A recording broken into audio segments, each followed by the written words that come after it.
तव्हांजो स्वागत आहे पंहिंजे चैनल हिंदू सिंधी किचन में। अॼु असां ठाहींदासीं चिकन फ्राइड राइस। असांखे उन में छा छा खपे मां तव्हांखे ॿुधाईंदी। 1 किलो असांजा चांवर आहिनि, पाव असांजी चिकन आहे, हे आहे सोया सॉस चिली सॉस, हे मटर, 2 गजरां, 2 शिमला मिर्च, बंद गोभी, 1 एग, थूम, अदरक असांखे इन्हनि में सब्जियुनि में असांखे यानी कि चिकन फ्राइड राइस में असांखे खपंदा। असां इहे सभु शयूं असांजूं कटिंग कंदासीं। तव्हां हलो त मां तव्हांखे ॾेखारींदमि त मां कीअं चिकन फ्राइड राइस तयारु कयां। तमामु घणा टेस्टी ऐं यमी तयारु थींदा आहिनि। तव्हां बि तयारु कजो, मूंखे ॿुधाइजो तव्हांजा कीअं तयारु थिया आहिनि।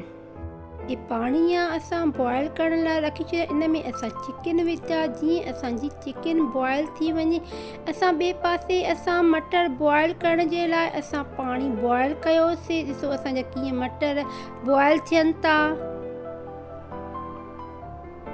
ॾिसो असां कढ़ाईअ में घी विझी चुका आहियूं गरम करण जे लाइ। इन में असां तक़रीबन 4 स्पून असां घी विधो आहे। घी असांजो गरम थी चुको आहे। इन में थूम, अदरक असां ॾिसो कीअं ग्रेट कई आहे। इनखे असां तक़रीबन 5 मिंट असां इनखे फ्राए कंदासीं, जीअं इन जो कचोपन ख़तमु थी वञे। ॾिसो असां कीअं फ्राए कयूं था। हाणे असां इन में चिकन विझी छॾींदासीं। चिकन खे असां रेशे यानी कि छोटा छोटा असां इन पीस कया आहिनि, इन में असां विझी चुका आहियूं। जीअं असांजी हल्की हल्की इनखे बि फ्राए कंदासीं। आहिस्ते आहिस्ते इन में सब्जियूं असां विझंदा तक़रीबन असां 5 मिंट इनखे हल्को हल्को फ्राए कंदासीं, जीअं इन जो कचोपन ख़तमु थी वञे। इन चिकन खे असां बॉइल कयो हुयोसीं। हाणे असां इनखे हल्को फ्राए कयोसीं। हाणे असां शिमला मिर्च विधा आहिनि। शिमलनि मिर्चनि खे बि असां 5 मिंट असां इनखे फ्राए कंदासीं।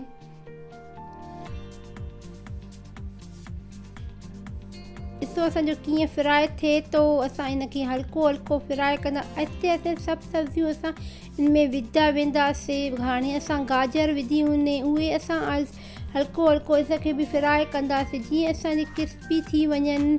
हल्की हल्की असां इन्हनि खे कचोपन असांजो ख़तमु थी वञे असां इन में विझंदा वेंदासीं।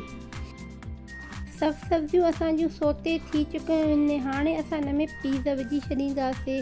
असां इन में सोया सॉस वग़ैरह इन में विझी सोया सॉस चिली सॉस असां इन में विझी छॾींदासीं, जीअं असांजी टेस्टी ऐं मज़ेदार तयारु थी वञे असांजो चिकन फ्राइड राइस। तव्हां पंहिंजे टेस्ट जे मुताबिक़ इन में विझो।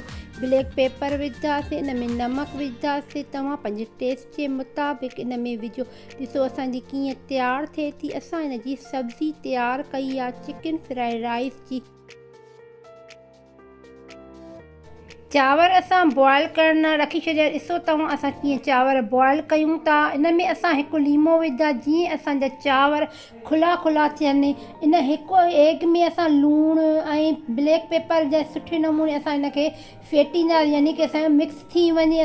असां कढ़ाईअ में घी विधा तक़रीबन 2 टेबल स्पून इन में घी विझंदासीं, जीअं असांजो एग असांजो इन में असां फ्राए कयूं। ॾिसो असां कीअं एग फ्राए कयूं था।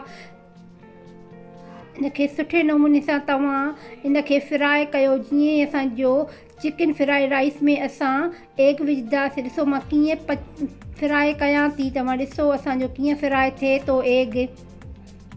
चङी तरह सां तव्हां पचायो, जीअं इन जो कचोपन ख़तमु थी वञे एग जो। तव्हां ॾिसो असां चांवर बॉइल करे चुका आहियूं। तक़रीबन 95% असां चांवर बॉइल कया आहिनि। ॾिसो असां कीअं बॉइल कया आहिनि चांवर। तव्हां ॾिठी असां सब्ज़ी कीअं तयारु कईसीं। हाणे असां कढ़ाईअ में सब्ज़ी विझंदासीं जेका असां फ्राए कई हुईसीं। ॾिसो अॻिते मां तव्हांखे ॾेखारियां थी त असां कहिड़े नमूने चांवर हेठां असां सब्ज़ी विधीसीं। हाणे असां मथां चांवर विझंदासीं। ॾिसो असां कहिड़े नमूने चांवर विझूं था, कीअं तयारु कयूं था। तव्हां बि ईअं तयारु कयो, तव्हांखे ज़रूरु पसंदि ईंदी। असां इनखे ॾिसो असां कीअं चङी तरह सां असां मिक्स कयूं था गॾु सब्ज़ीअ सां, जीअं असांजो मिक्स थी वञे। चिकन फ्राइड राइस सुठे नमूने असांजा तयारु थियनि। ॾिसो असां कीअं मिक्स कयूं था, जीअं असांजा हिक करा थी वञनि। चिकन फ्राइड राइस चङी तरह सां असांजा मिक्स थी चुका आहिनि। मथां असां एग विझंदासीं, ॾिसो असां कीअं एग विधीसीं। हाणे मथां सोया सॉस और चिली सॉस विझंदासीं ऐं ब्लैक पेपर ऐं नमक ऐं सोया सॉस चिली सॉस तव्हां पंहिंजे टेस्ट जे मुताबिक़ विझो। हिन खे असां चङी तरह सां मिक्स करे छॾींदासीं। 10 मिंट असां हिनखे दम ते रखंदासीं जीअं असांजा चिकन फ्राइड राइस सुठे नमूने तयारु थी वञे। 10 मिंट थी चुका आहिनि, असांजा चिकन फ्राइड राइस तयारु थी चुका आहिनि, तमामु घणा यमी और टेस्टी। ॾिसो असांजा कीअं तयारु थिया आहिनि। असांजा चिकन फ्राइड राइस तयारु थी चुका आहिनि। असां हाणे डिश आउट कयूं त तमामु घणा मज़ेदार ऐं टेस्टी तयारु थिया आहिनि। तव्हां जे नवां सब्सक्राइबर आया हुजनि त तव्हां मुंहिंजे चैनल खे सब्सक्राइब करे वञो। मां पहिरीं पाकिस्तानी हिंदू छोकिरी आहियां जीअं तव्हां जे लाइ चैनल तयारु कयो आहे, तव्हां मुंहिंजे चैनल खे सपोर्ट कयो।